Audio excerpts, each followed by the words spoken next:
steroid use at Mr. Olympia, balancing freedom versus harm reduction. I just got back from this year's 2023 Mr. Olympia. Shout out to all you guys that came to see me, man, and whispered in my ear how much I've meant to you and how much you guys love me. I can't tell you how this has been for me to see so many of you guys. So I'm reinvigorated and I'm ready to go. And I'm making a statement to the world in this video today.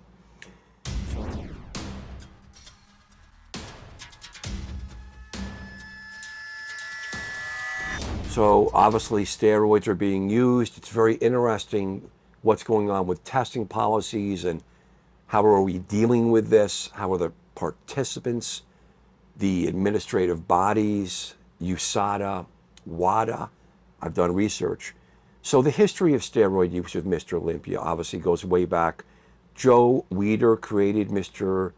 Olympia as a next level for the contestants in bodybuilding.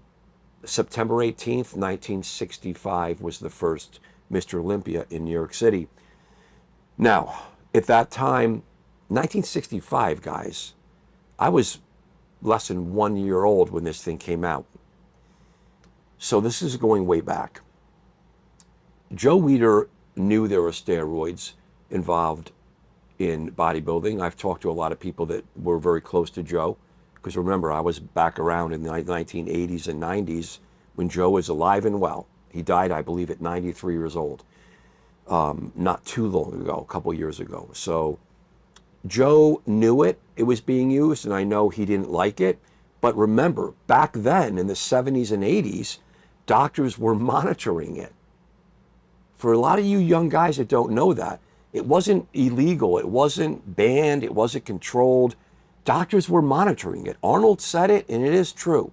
Now, since the 1970s into where we are today, steroid use, and not just steroids, but PEDs, the insulin, the growth factors, the diuretics, the thyroid preparations, more, the synthols, the site injections, is increased and increased. And if you see the bodies today, it is unreal. Never discriminating and disparaging on those people. It's amazing the power of what you can do. I respect that. I use steroids and I'm on testosterone now because of that for decades, and I love to be jacked. I am here for you guys, but I'm a physician. So see how I balance this. It's escalated to a point now where it's unreal. We know that the IFBB cannot drug test. They don't drug test, so therefore there's no cheating when everyone's using it. This is not MLB, guys. So pay attention to this. This is a pure strength and muscle sport. Very interesting. Powerlifting, strongman, and IFBB and any bodybuilding organizations or powerlifting organizations for that matter, they don't drug test the open class because everyone's using the drugs. Time to talk about that elephant in the room. Now, I did my research and I want to be respectful to the IFBB because I am respectful to them. I'm not a lawyer. Now, they have been out of compliance with WADA, World Anti-Doping Agency, since 2022. I don't know what that actually means because I'm not a lawyer. Now, WADA and other agencies like USADA, they are administrative venues, if you will, agencies to help organizations, very complex, very intermingled, private versus not, NCAA versus MLB. I looked into this and I just stand back because I'm not an attorney and I'm not an expert in this because it's too complicated. I'm a physician. So I take it from a non-contractual cheating standpoint. I take it from a medical harm reduction ethical standpoint. So, but if you look at this, that they've been out of compliance and why and what's going on and what's happening to that, do any of you guys know? Can we have a fair, open, respectful conversation about that in the comments? Now, when you look at that IFBB is private, And on their website, they say that they actually will be potentially drug testing whoever and whenever they want. And they refer to utilization of WADA sanctioned analysis and so on and so forth. So this is a pure muscle sport and powerlifting and strongman. Very interesting versus MLB, the Olympics, and all these different sanctioned sports where steroid use and PEDs are used secondarily to enhance the sport. This is a pure muscle sport. Muscle for muscle, weight for weight. So that to me is very interesting. Now, as I said, I take this from a health standpoint. I need to have your opinions. What are we going to do? This for me is strictly ethical. I'm not going to talk about the legal consequences, cheating. They're not cheating because everyone's on steroids, but there's an elephant in the room and we need to balance that. Now, this video is balancing freedoms, private companies like IFBB, private people, contestants, versus harm reduction.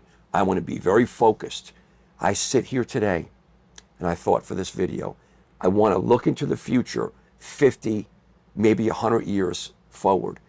We're going to have steroid PED use because people, it's not that they want it and they want to kill themselves. This is insanity. From the outside looking in, I was there.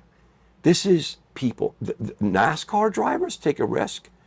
I mean, extreme nitro fuel funny cars, that's not risky. Come on, people.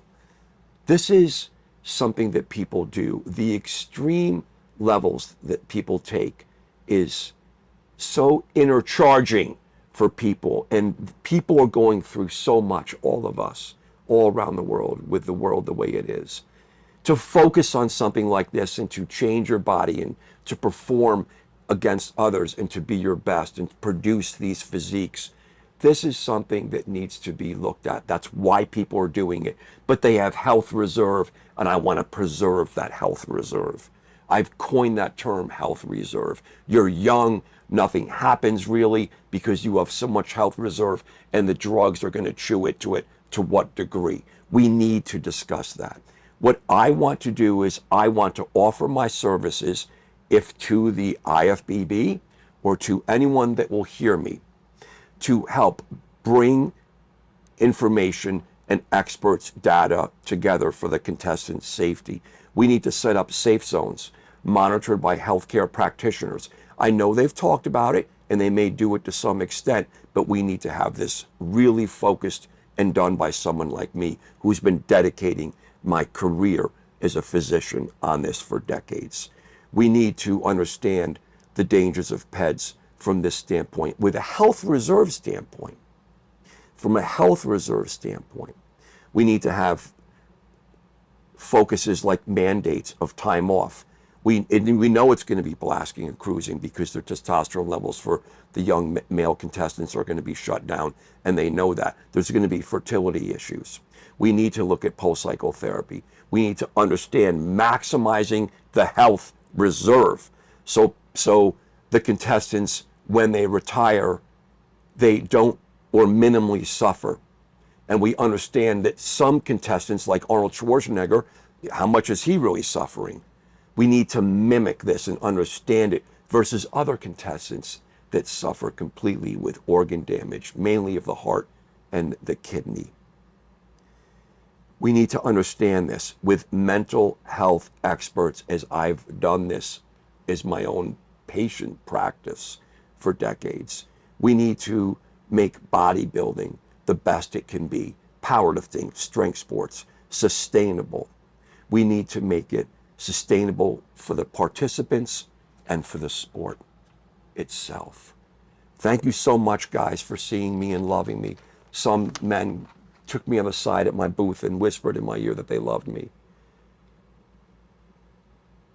I can't tell you guys. I do this, and I didn't think I would be on this level of where I am today. And we're taking this, the anabolic doc and the app and everything we do, to the next level. I'm investing everything into it for you guys because it's worth it. So let's get some good comments, guys. And nothing negative and no bullshit comments and anger and hate. It's a time of accepting people. Look what's happening politically. I'm not going to go into that. not yet, that we're accepting, no discrimination, accepting sexual preferences and understanding people, what we are different, that this is something that's coming to the top too, that these people are taking this route and they're gonna do it. But what are we gonna do to make it as sustainable and minimizing to the health reserve as possible, to make it the best it can absolutely be? I need your comments. I need your support. Thank you, guys. This is what you get with the Anabolic Doc app. Number one, a digital history and physical exam. Number two, weekly Zoom meetings with me. Number three, discounted commercial labs. Number four, weekly member-only uncensored videos. Number five, Anabolic Doc's mailbag. You can't come to the meetings or you don't want to come to the meetings, you ask a question. I'm going to respond to your question by making a video, put it back up on the app, and you get to see your own question. Lastly, diagnostic and management library that is easily searchable by keywords.